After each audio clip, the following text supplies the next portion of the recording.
So this is Vic B on the financial news. Anyway, people have been asking me about, is there going to be a recession?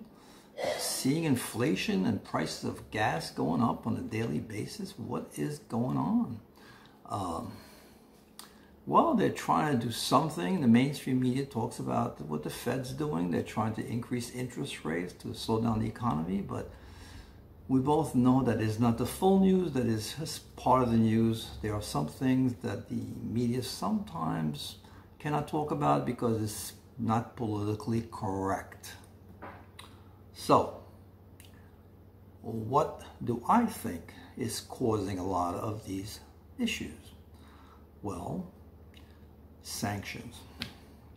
When you restrict trade and the flow of goods slow down, and what happens is you're playing around with supply and demand. And supply and demand is a very, very powerful rule. And when you decrease supply, you're going to have prices going up.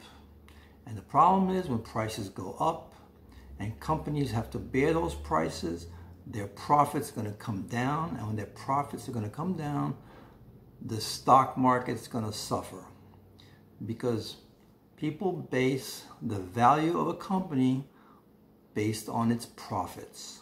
And when profits come down, the stock market is going to go down, and inflation is going to increase, which is going to eventually create a recession. I can't guarantee it, but some people say it has already started. In some countries it has. In some countries, well, we can delay it a little bit. You know, we're a big country, we're powerful, and we can withstand a little bit more than other countries and some of the smaller countries, but it seems to me like a recession is coming.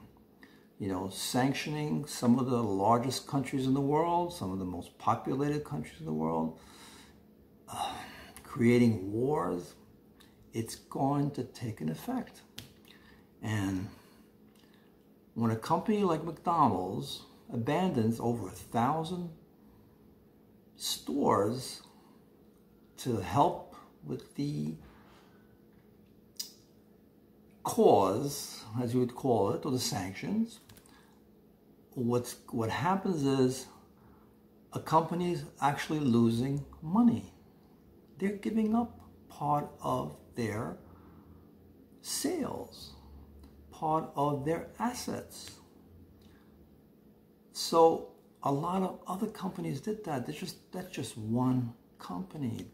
There were hundreds of companies that did the same. They gave away assets, or they sold them at very, very discounted prices. And what's happening is you have damage to the stock market, because the stock market represents the companies that run this country and even part of the world, because some of these companies are worldwide companies. Anyway, this is Victor B, and if you have any comments, please make them and I will address them somehow. Victor B on the financial news.